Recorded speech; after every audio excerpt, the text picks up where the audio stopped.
नमस्ते। आज के सत्संग में आप सब लोगों का स्वागत है। आज हम लोग आत्मनिर्भरता के ऊपर बात करेंगे। तो जिसके पहले कि हम लोग सत्संग की शुरुआत करें, एक चैंट और थोड़ा सा मेडिटेशन से हम लोग इसकी शुरुआत करेंगे।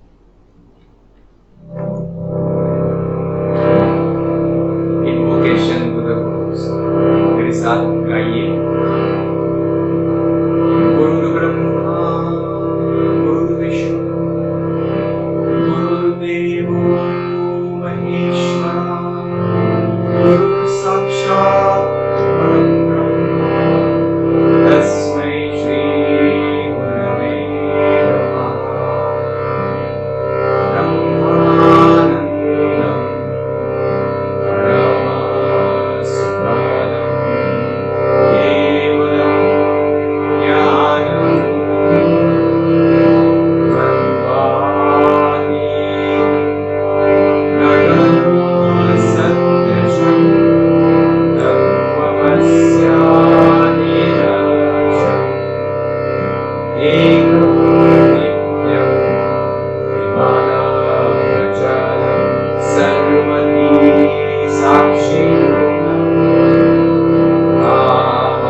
सत्संग की शुरुआत हम लोग एक प्रार्थना से करेंगे। हे जगन माता, हे पिता परमेश्वर, क्रिया योगा के सर्व गुरुजन जीसस क्राइस्ट, बाबा जी कृष्ण, लहरी महाशय, स्वामी श्री युक्तेश्वर जी, परमहंस योगानंद जी, सर्व धर्मों के सर्व संतजन, आपको हमारा सादर प्रणाम। इस ध्यान में, इस सत्संग में हमारे साथ रहे, आपकी अंदरूनी उपस्थिति की हमें पहचान हो, हमारे अंदर आपका प्रेम, आपका प्रकाश जागृत हो और इस प्रकाश का, इस प्रेम की माध्यम हम इस जग में बने। यही हमारी आज आपके लिए प्रार्थना। ओम शांति शांति शांति। और एक चैंट करेंगे और ये हमें एक छोटे से ध्यान पे लेके जाएगा। श्री गुरुदेवा ओम, श्री गुरुदेवा आमीन।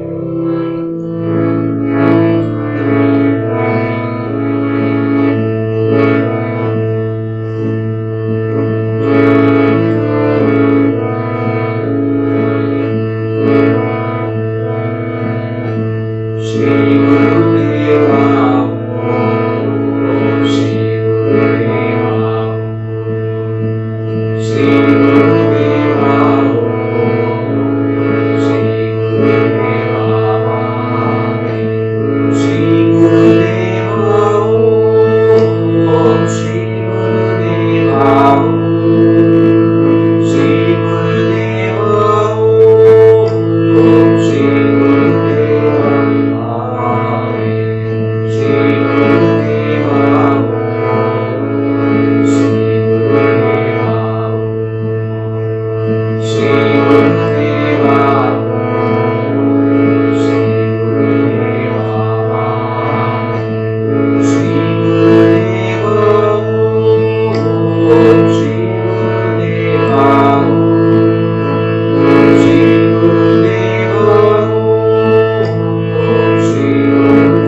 के साथ हम लोग एक छोटा सा ध्यान करेंगे कुछ मिनट्स के लिए, 4 मिनट 5 मिनट। जहाँ पे भी हो आंख बंद करके बैठ जाइए। ध्यान की कोई तकनीक आपने सीखी हुई है तो उसका आप प्रैक्टिस कर सकते हो। ब्रीदिंग को देख सकते हो या फिर सिर्फ इस शांति का अनुभव इस समय कोई और विचार को मन में जगह न दे।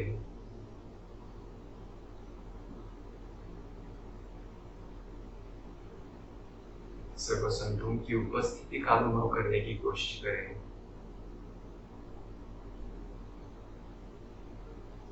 जिस आनंद, जिस प्रेम की खोज हम करते हैं वो हमेशा हमारे पास उपलब्ध रहता है, अगर हम अपना अवेयरनेस उसकी तरफ ले जाएं तो। छोटा सा ही 5 मिनट का ध्यान है, उसमें पूरी कोशिश करें उस आनंद का अनुभव करने की, उस शांति का अनुभव करने की, उस प्रेम का अनुभव करने की।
शांति शांति शांति।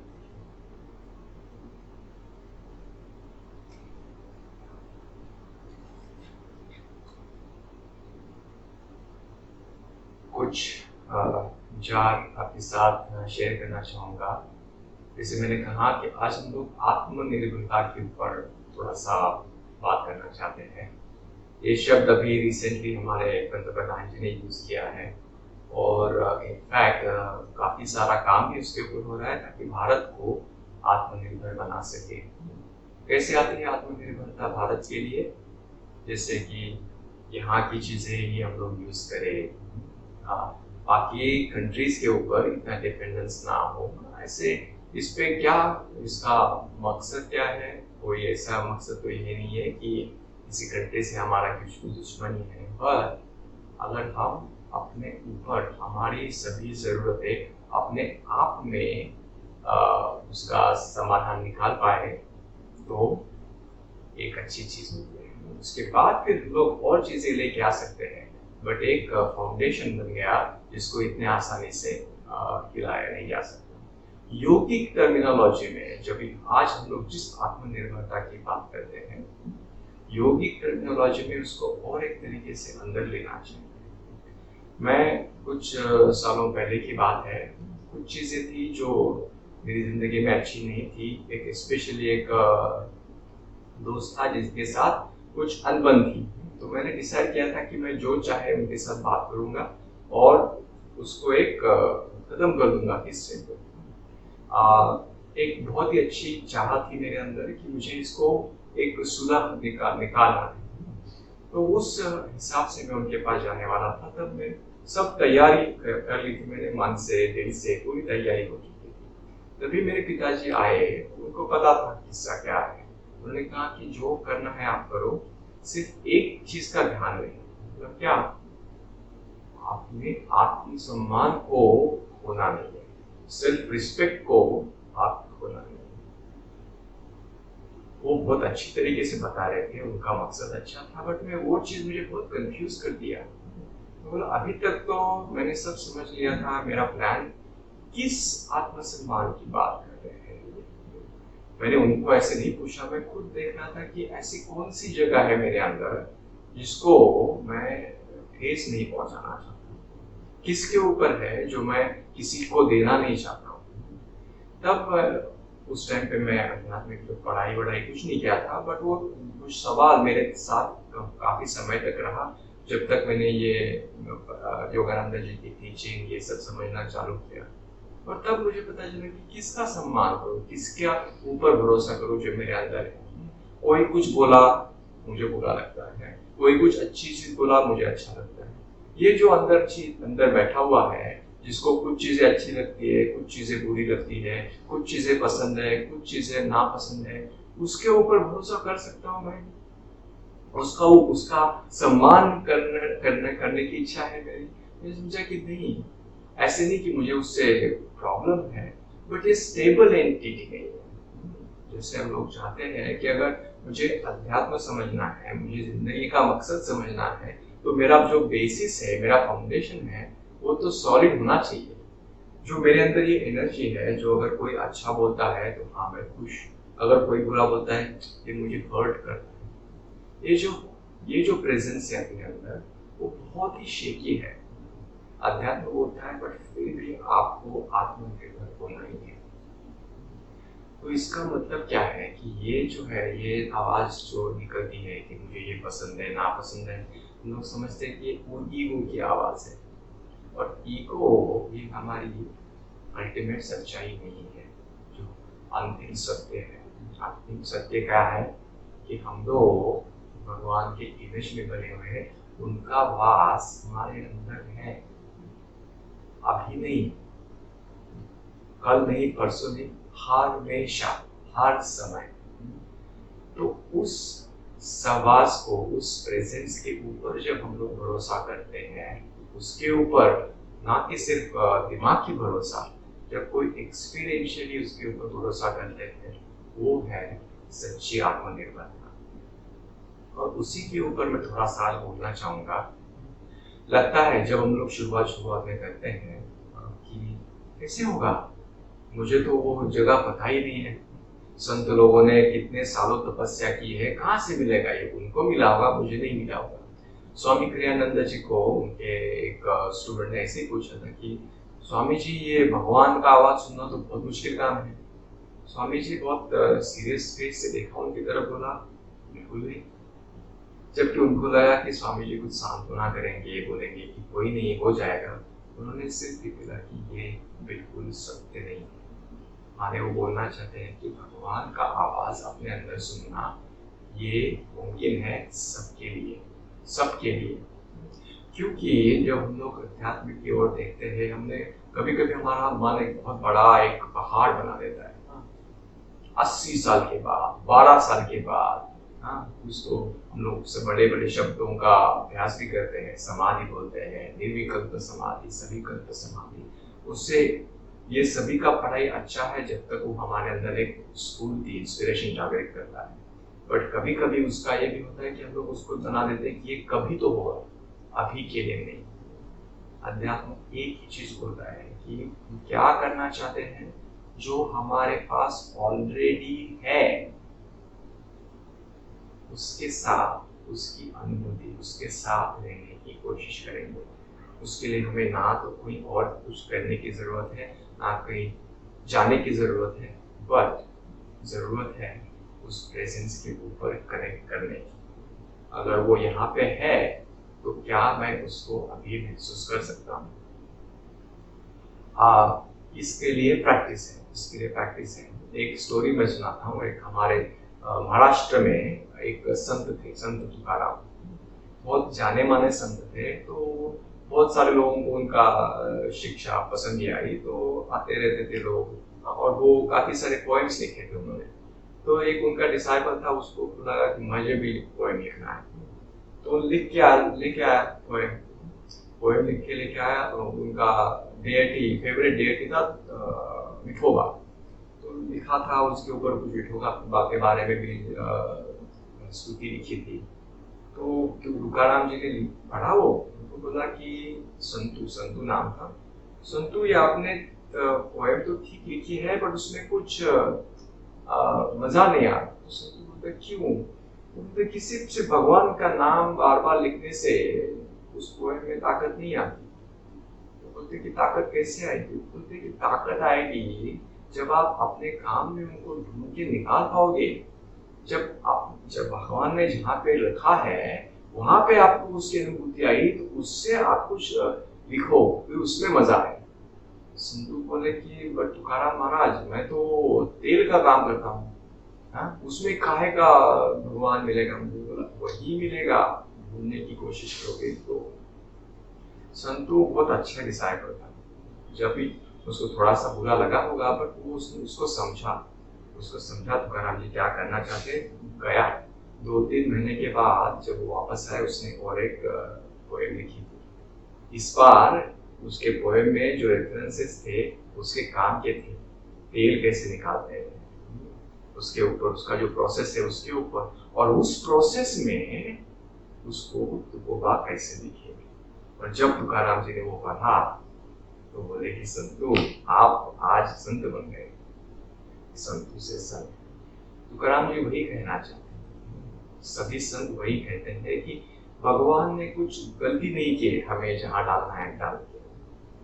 काश मुझे अगर हिमालय में रखा होता तो फिर मैं भगवान को ज्यादा जल्दी समझ लेता। काश कि ये रिस्पॉन्सिबिलिटी कम हो जाए, तब मैं कहीं जाके बैठ के ध्यान कर जाऊं एक्स्ट्रा, और फिर मुझे भगवान ज्यादा जल्दी समझ में आए। भगवान ही कर रहे हैं, उन्होंने कोई गलती नहीं की। तो हमारा काम क्या है कि जो जहाँ पे डाला है वहां पे भगवान हमारे थ्रू क्या करना चाहता है, ये जो डिवाइन या फिर ओमनी प्रेजेंट स्पिरिट जो भी बोलते हैं हम लोग, उसके हम सब माध्यम हैं। हर टाइम में उस माध्यम को कुछ ना कुछ करना होता है हमारे थ्रू। हम लोग उसको बड़ा छोटा ये सब ह्यूमन कंडीशनिंग है, बट कुछ ना कुछ करना है भगवान के लिए। कुछ छोटा या बड़ा नहीं है, उससे साथ हम लोग थोड़ा सा ट्यूनिंग कर पाए तो फिर हमारा सवाल भी बहुत रिलेवेंट हो जाता है। अमेरिका में आपने पीनट बटर सुना होगा, पीनट को पीस के बटर जैसे बनाते हैं। जिन्होंने पीनट बटर की खोज की थी वो अमेरिकन थे। इसके पहले कि उन्होंने ये सब बिजनेस चालू किया, वो बहुत ही एक डिफिकल्ट फेज से गुजर रहे थे। थोड़ा सा स्टोरी जैसा बता रहे हैं। तो जब वो डिफिकल्ट स्टेज से गुजर रहे थे, उन्होंने बहुत सारी प्रार्थना की भगवान से, भगवान की मेरी मदद करो। हाँ, तो भगवान आ गए। भगवान उनको पूछा कि क्या है, क्या सवाल है। तो उन्होंने कहा, भगवान इस सृष्टि का मकसद क्या है। भगवान थोड़ा सोचा, बोला कि नहीं, तो बहुत बड़ा सवाल है, आप कुछ और पूछो। तो उन्होंने थोड़ा और सोचा, भगवान मेरा मकसद क्या है जिंदगी में। भगवान ने थोड़ा टाइम सोचा, बोला कि ये भी बड़ा सवाल है, और कुछ पूछो। उसी टाइम पे उनको थोड़ा थोड़ा आइडिया मिल रहा था कि कुछ काम करना चाहिए, और वो पीनट को अच्छे तरीके से जानते थे। तो उन्होंने पूछा कि भगवान, तो ये बोलो, ये पीनट से क्या क्या चीजें बन सकती है।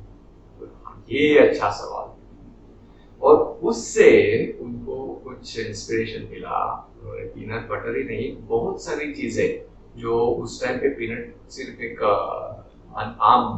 मामूली सा चीज था, उससे उन्होंने इतने सारे प्रोडक्ट बनाए, बहुत बड़ा बिजनेस एम्पायर, ना कि सिर्फ खुद के लिए, बट बहुत सारे लोग उस टाइम पे जो बेकार थे उनको उससे रोजगार मिला। सिर्फ भगवान को उनके थ्रू कुछ चीजें करनी थी। उन्होंने कनेक्ट किया उनके साथ, क्वेश्चन पूछा जो अभी रिलेवेंट है।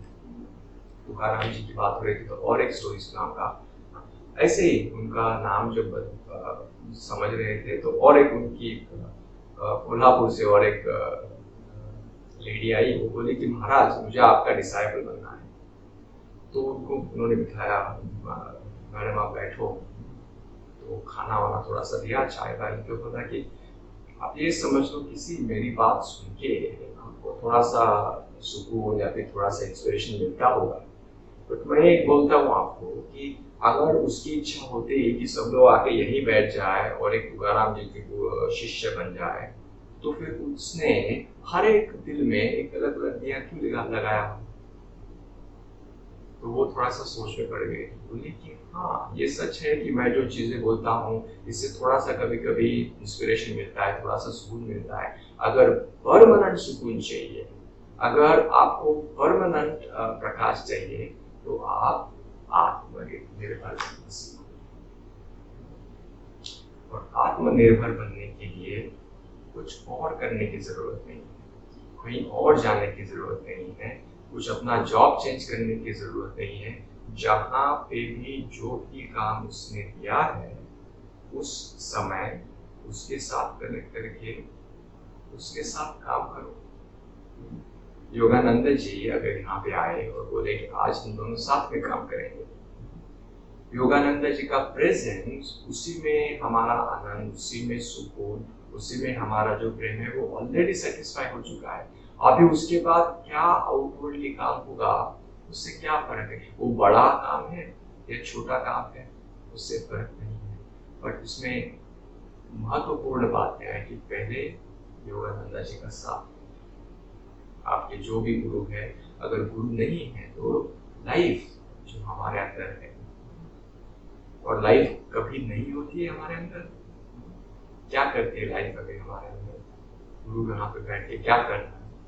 अगर 1 मिनट के लिए चली गई तो क्या होगा इस देह में? सांस कौन दे रहा है, खाना कौन हजम कर रहा है? हम लोग तो बहुत बिजी रहते हैं ना, हमारा माइंड तो बहुत बिजी रहता है, मुझे बड़ी बड़ी चीजें करनी है। ये जो हमारे अंदर लाइफ का प्रेजेंस है, जो कभी नहीं जाता, अध्यात्म बोलता है कि उसके साथ कनेक्ट करो, क्योंकि उसके ऊपर जो आपकी निर्भरता है वो शाश्वत है। वो बुनियाद कोई हिला नहीं सकता। सभी संत समझते थे और ऐसे जीते भी थे। इसी के लिए हम लोग संतों का जीवन का अभ्यास करते हैं। एक लास्ट स्टोरी सुनाऊंगा, योगानंद जी का लाइफ से है ये। योगानंद जी ने बहुत बड़ा काम किया है, बहुत सारे डिसाइपल है। हाँ, ऐसे हम लोग बोलते हैं, ह्यूमन टर्म्स में हम लोग बोलते हैं कि उन्होंने बड़ा काम किया, उनके मिलियंस ऑफ डिसाइपल्स थे। ऐसे ही कुछ डिसाइपल के साथ जब योगानंदा जी एक सैन फ्रांसिस्को से वापस उनके आश्रम माउंट वॉशिंगटन जा रहे थे, कार में जा रहे थे, कुछ और डिसाइपल्स उनके साथ थे। कुछ बातें हो रही थी, योगानंदा जी भी उसके साथ शामिल थे, थोड़ा सा हंसी मजाक, थोड़ा सा डिस्कशन। हाँ, बट वो थोड़ा सा बाहर भी देख रहे थे खिड़की से। ऑल ऑफ अ सडन उन्होंने बोला कि रुको रुको रुको, और ये ऐसे मिडिल ऑफ नोवेयर, ऐसे नहीं कि वहां पे नॉर्मली वो रुकते थे, तो सब लोग थोड़ा सा हैरान हो गए क्यों रुकना है, बट रुक गए। योगानंद जी ने कहा, योगानंद जी गाड़ी से निकले, वहां पे बाजू में एक छोटी सी दुकान थी, गए उसके दुकान के अंदर, डिसाइपल्स भी उनके पीछे पीछे चले गए कि हो क्या रहा है। तो योगानंद जी यहाँ वहाँ घूमे, थोड़ा सा देखा, कुछ चीजें उठाई उन्होंने, अभी उनको समझ में ये चीज उनका जरूरत क्या है, बट वो योगानंद जी देख रहे थे, कुछ चीजें उठाई और वो जो दुकान की मालिक थी उनके पास चले गए, बोले कि ये सब चाहिए। हाँ, और डिसाइपल्स एक दूसरे की तरफ दे रहे, ये क्या है, ये किसके लिए ले रहे हैं, ऐसे नहीं कि आश्रम में इस चीजों की जरूरत थी, ये एक्चुअली कुछ भी जरूरत है, उन्होंने ले लिया, मगर उनको पता था कि लेना ले लिया। और जैसे ही वो पैसे दे दिए उन्होंने, वो महिला को, जिनकी दुकान थी, वो महिला रो पड़ी। और फिर योगानंद जी ने क्या हुआ मैडम, तो बोले कि कैसे बताओ, मुझे इतने ही पैसों की आज जरूरत थी सर, मुझे किसी को पेमेंट करना था और आज उसके लास्ट डे है, और आपने आके, और ऑलमोस्ट टाइम हो गया था मेरा दुकान बंद करने का, और इस टाइम पे यहाँ पे कोई नॉर्मली आता नहीं है, मिडिल ऑफ नोवेयर जगह है। तो योगानंद जी स्माइल किए और चल पड़े। डिसाइपल्स भी एकदम हैरान हो गए कि इनको कैसे पता। योगानंद जी के लिए उनका काम बड़ा, ये चीज छोटी, ऐसे कुछ नहीं थी। उन्होंने क्या किया था, उन्होंने संत लोग एक सिद्ध करते हैं, उनके अंदर जो परमेश्वर का वास है, जो लाइफ का प्रेजेंस है, उसके साथ वो कनेक्टेड रहते हैं। जो चाहिए उस टाइम पे उनको जो गाइडेंस आया वो उन्होंने फॉलो किया।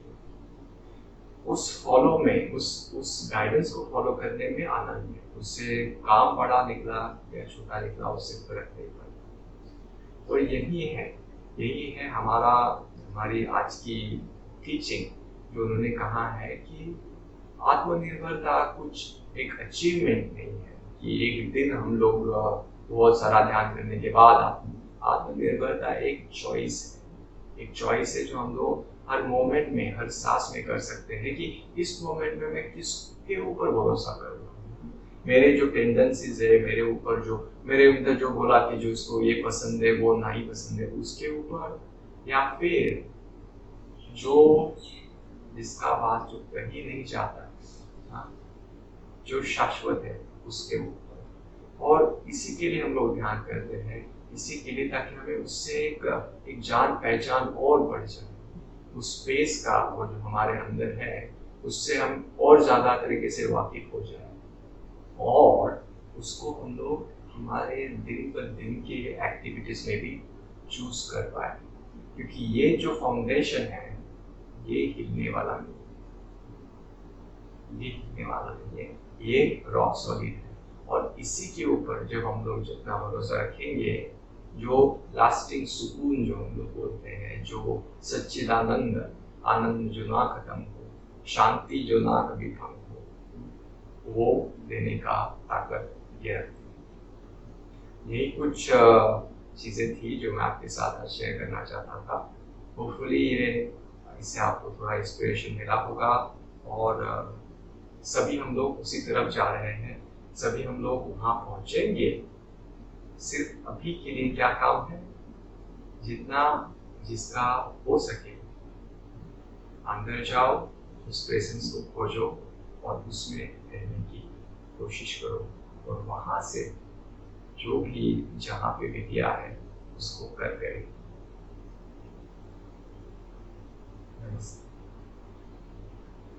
जैसे हम लोग आज का सत्संग खत्म करेंगे, सत्संग से एक अच्छी वाइब्रेशन हमारे अंदर और तैयार होती है, बहुत अच्छी एनर्जी। तो एनर्जी हम लोग सबके साथ हम लोग शेयर करेंगे। अगर आपको कोई पता है जिनको इस टाइप की एनर्जी की ज़रूरत है, तो आप उनको विजुअलाइज कर सकते हो, आंखें बंद करके पॉइंट बिटवीन द आईब्रोज में उनको लाओ। और स्पेशली इस टाइम पे जब दुनिया एक ट्रांजिशन से गुजर रही है, ये एनर्जी हम लोग सबके साथ बांटेंगे 3 बार ओम का उच्चारण करके। हाथों को रब करेंगे, हाथ और अपना स्पिरिचुअल आई, थर्ड आई को यूज करके ये एनर्जी हम लोग सभी और भेज रहे हैं।